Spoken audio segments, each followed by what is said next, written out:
Hi everyone, and welcome to this week's Q&A. Firstly, before we start, my goodness, have you seen the studio? So Will has been working extremely hard on making the brand new studio.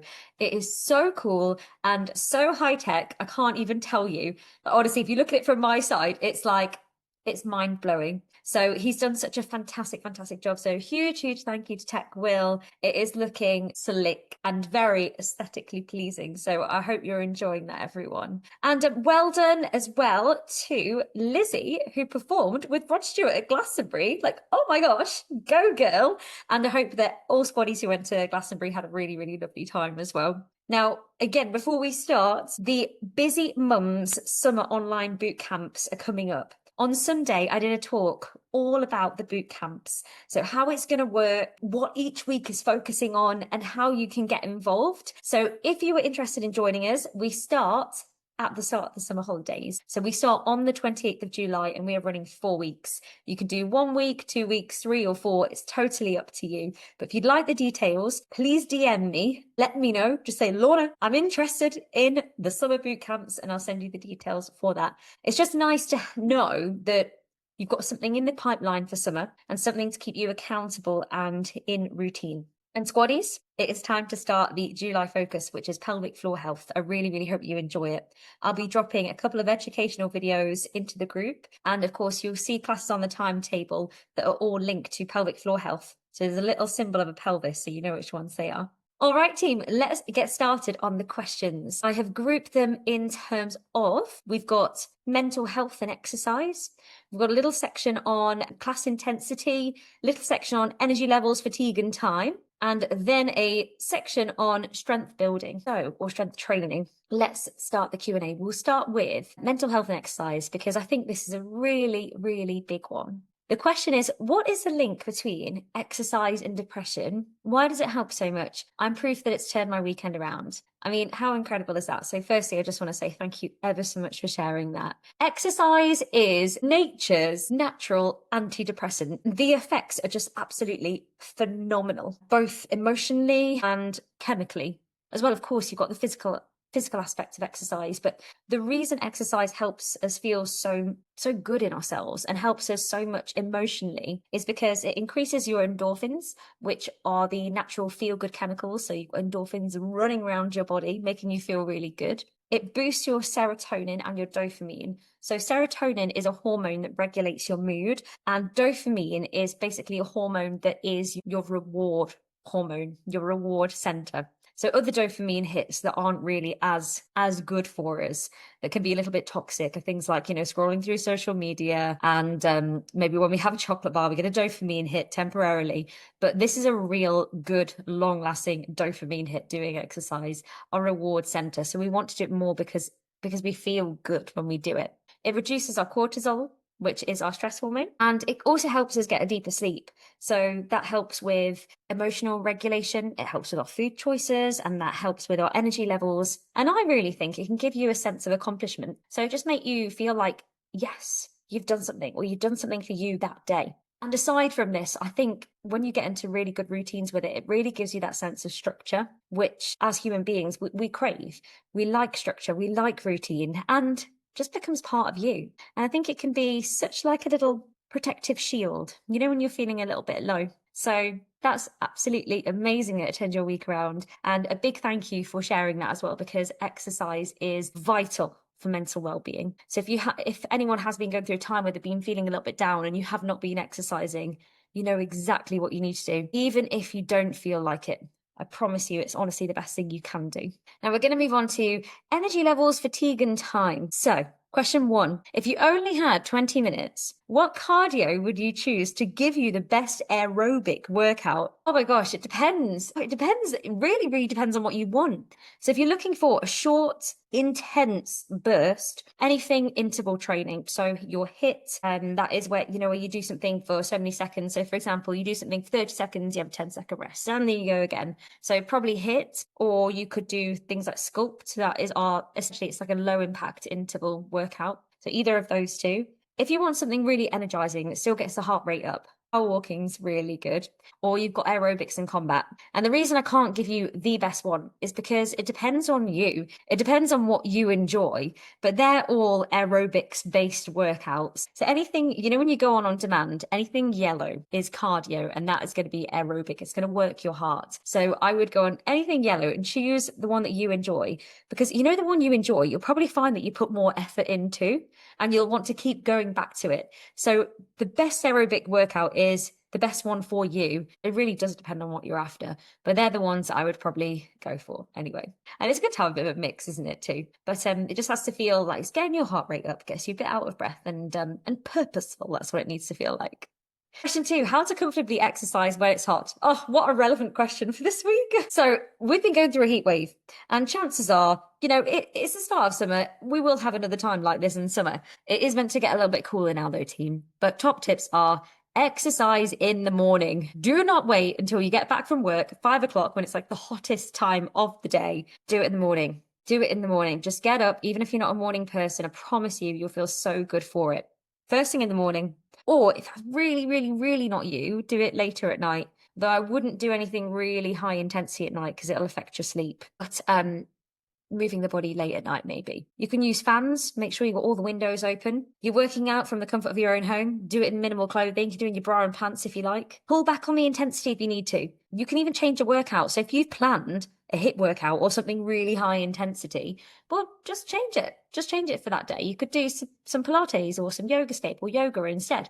It doesn't matter. Or you could do the workout you planned and just dial back on the effort level that you put in, and make sure you sip water. Some people like to have really cold flannels, like they'll put a flannel in a bucket of water or a bowl of water and then get that as well. And that can be quite nice. And you can also make sure that you're shortening the workouts. Anyway, just don't be harsh on yourself. It's good that you're still wanting to exercise and showing up, but there's no maximum temperature, to do exercise. So just take your time. Just take your time, be sensible with it. And you'll feel good for doing it too. Should we have equal energy through the day, or are second winds okay, normal? Yes. Energy naturally dips. And for most people, it naturally dips round about that graveyard shift after lunch, about 2 to 4 o'clock, that sort of time.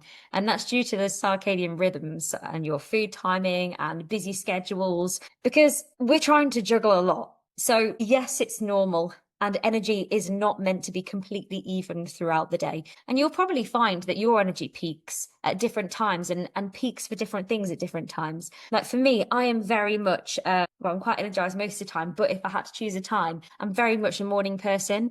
I'm so much more alert in the mornings.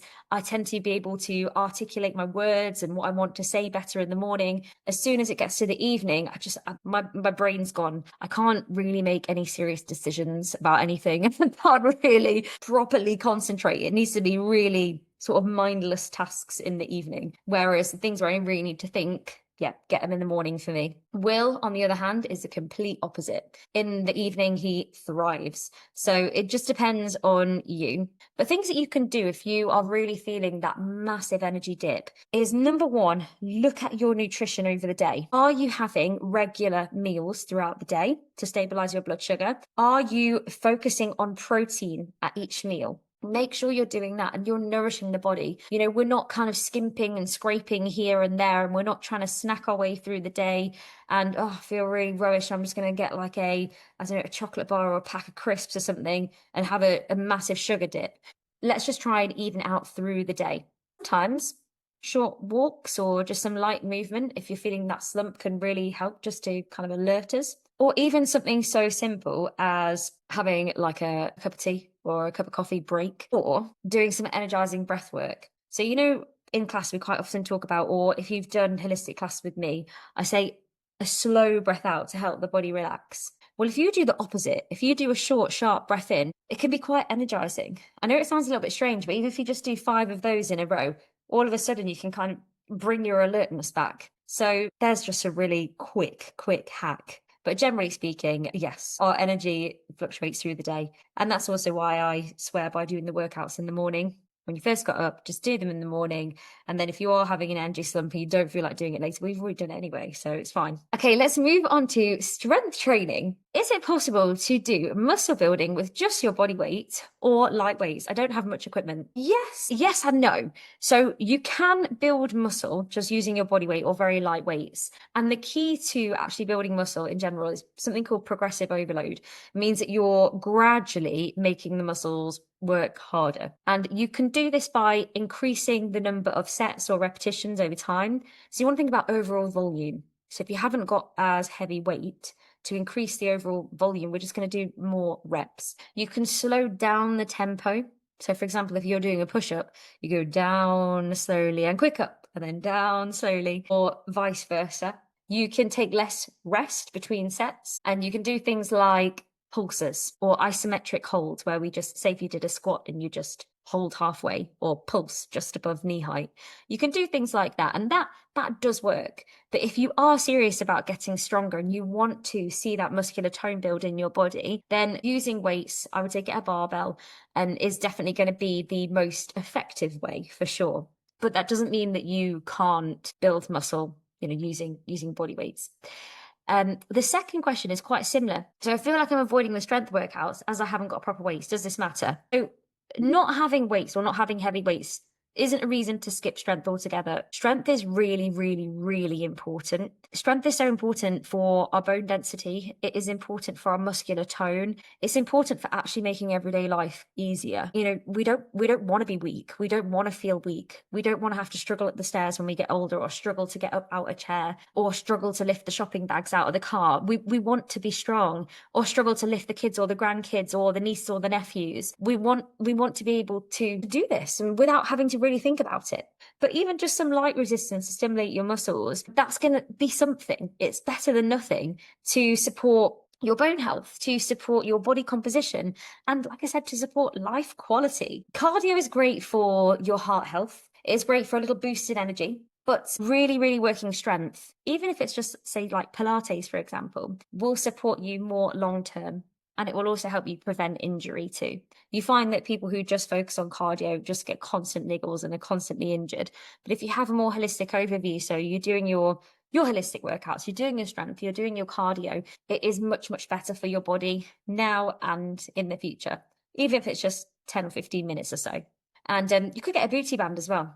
They're not expensive and they're fantastic for low body strength. If you could only do one workout a day, holistic versus cardio or cardio versus strength, what's the best choice? Oh, there really is not a best choice. There's no one size fits all. But go with how you feel. If you're feeling totally overwhelmed, stressed, or tired, then go to the holistic area. Do some yogascape or Pilates, or just some light mobility work. If you are feeling really good and you are wanting to build some tone in your body, choose a strength workout. If you are feeling like you just want a quick mood boost and you just want to get your heart rate up, then go for cardio. So ideally in a week, this is what you'd want to be focusing on in an ideal world. 2 to 3 strength workouts. 2 is your absolute bare minimum. Much rather be doing 3, but if it's all you can do in a week, that's fine. So 2 to 3 strength workouts. I'd be doing 1 to 2 cardio and 1 to 2 holistic. So that's your stretching, your core, your mobility. In an ideal world, that is what we'd want to aim for. Even if it is only short, it's good to get a mix. And that's why you see on the timetable that the way that I lay the timetable out, if you either come to or just follow the first class, or come to or follow the second class, or if you want to do the double, all of the classes complement each other, whether you just follow the first or the second, or you do the first and the second each day. So you get a really, really good all-round workout program. I just take the thinking out of it for you. So that's what I would do in general. But if you needed a go-to for a particular day, the best choice depends on how you feel for that day. So you just got to really, really think internally about how you are today, what you need out of the day, and then make your decision based on that. Okay, let's move on to when doing booty band. Also, we're on a new section now, by the way. Mobility pain and injury adaptations. When doing booty band classes, I feel pressure on my knees. Is that bad? Not necessarily bad, but might not be good. So the pressure could be your body just adjusting to this new type of load. But we do always want to be careful with the knees. Any sharp pain, stop immediately, of course. But what I would be doing is just checking you've set yourself up properly. So are your knees tracking over your toes? Are they tracking in line with your middle toes? Have a go at maybe using a bit of a lighter booty band, so a more elastic booty band, or maybe place it a little bit higher.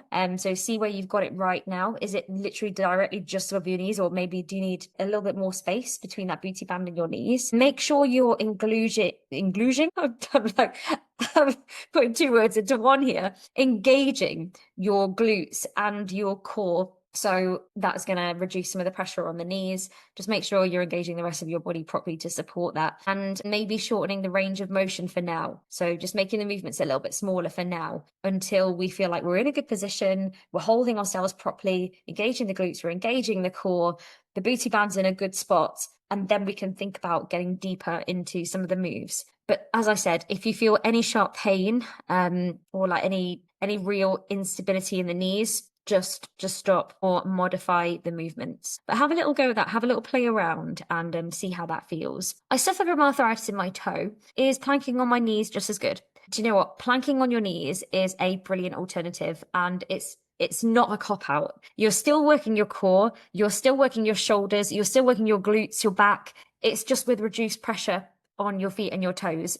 Planking on your knees is absolutely fine. There are other alternatives that you can do as well. So what we want to be doing here is the whole purpose of a plank is to work your deep core. And as I said, you get a bit of a back in there, a bit of shoulders, a bit of glutes. It's a little bit of everything. Plank's a great move, but it's more about working stability in the deep core. That's the main kind of purpose of the move. Well, in my opinion anyway. So if you were to do something else, you could do things like bird dogs, where you're on all fours, or they're also known as Superman or Superwoman, if you like, on all fours, opposite arm, opposite leg, reaches out. Or a dead bug, where you are lying on your back in a tabletop position, so your knees are stacked up above the hips. You tap one toe down and the other arm reaches back. So quite similar to the bird dog. Again, they're both practicing that deep core stability. So you could do either of those two as well. Or you can also do like an incline plank. So where you put your hands on a step, or you could put your hands on the sofa, for example, and that will take some of that pressure off the feet and the toes as well.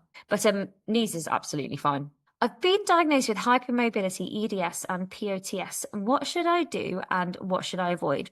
Okay, so for anyone who doesn't actually know what this is, EDS is basically, it describes a group of connective tissue disorders, and people with hypermobility, EDS, in particular, have quite flexible joints, which may seem like a gift at first because it's so flexible, but it can also mean that there's less stability, and it can also lead to higher risk of injury, joint pain, and things like that. And POTS is something that actually affects the circulation and the heart rate. So, for example, when you go from a lying position to standing up, you might experience some dizziness or some lightheadedness, or for some people, even fainting. So when it actually comes to doing exercise, of course, we've got to think about stability of the joints and protecting the joints. And we've got to be thinking about sudden spikes in the heart rate or any blood pressure drops. So, of course, movement is still very, very important, but we just need to be thinking about being careful about it and adapting. So focus on controlled strength training, things like our stronger or upper body, lower body strength. And that is going to strengthen the muscles around the joints to support the joints.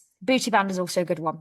Your Pilates-based movement is brilliant because not only does it work the core, but I personally think it's really good for body awareness, because you actually have to think about what your body is doing as you're doing it. And also, when you're doing any exercises, just be thinking about, of course, staying hydrated, but pacing yourself as well. So staying hydrated to avoid any kind of overheating. Keep the session short if you need to. Rest between moves if you need to. Just pace yourself. Take it at your own pace, your own time, particularly when you are going from anything where you've been lying on the floor to standing up.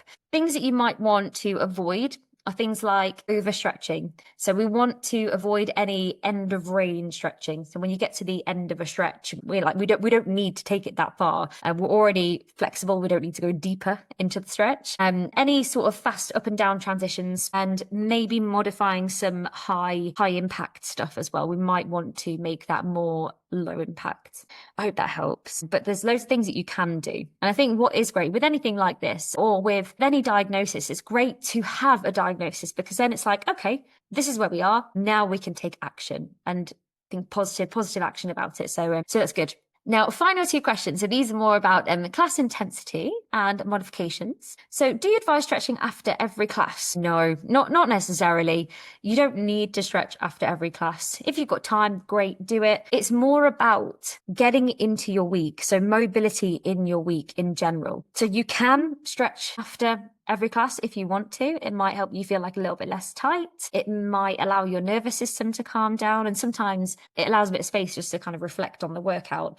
But you don't need to. You don't have to. It's much more beneficial to make sure you have it in your week somewhere. So it doesn't matter if you don't stretch exactly after a workout, as long as you are stretching in your week as part of your weekly program. But if you're somebody who's like, I won't make time to stretch otherwise, then yeah, do it after class. Just go on to a bolt-on stretch and make sure you do something, just to make sure you get it in. Final question. Is there a way to find easier classes? DOMS after combat destroyed my arms. DOMS is real, particularly after, if you're not used to doing a combat workout. It's so good for the shoulders, isn't it? It's really, really good. Now, in terms of easier classes, I find that it's a really subjective concept. What is easier? What isn't easier? Generally as well, you make things as easy as you want to, right? You put your own effort levels in. Any class can be easy. Absolutely any class can be easy, depending on what you do, how you pace yourself, how many breaks you take, how many reps you do, how heavy you go on your weights. You could adapt it yourself. Generally speaking, for an easier kind of session, it depends what easy is. I was going to say like yoga and Pilates, but sometimes that can be really difficult. It's like a different kind of hard, isn't it? But probably something like stretch or power walking. Power walking is very energizing, but if you're comparing it to something like HIIT, of course, it's a little bit less intense. Gosh, any really. Power walking, Pilates, yoga escape, stretch. We've got meditation on there. Or if you're doing other workouts, like aerobics, you can dial back on the intensity. Sculpt, again, dial back on the intensity, take your time a little bit more. Same, well, basically with any of them. And that's the thing, you're in the comfort of your own home. So you can adapt it as you need to. But well done for doing combat. That was brilliant. Anyway, team, I think that's all of the questions. So that is a wrap for this week. I hope you've enjoyed that. I hope that's given you a little bit of food for thought. And let's go into July. So it's the start of the month now. Let's go into July with a fresh start, fresh mind, and let's get on it. Let's stay accountable over summer. And if you do want to join the Busy Mum Summer Boot Camps, or anyone who does want to join, get in touch with me. Let me know. I'll send you the replay, the details, and then you can come join us, get signed up. Take care, everyone, and have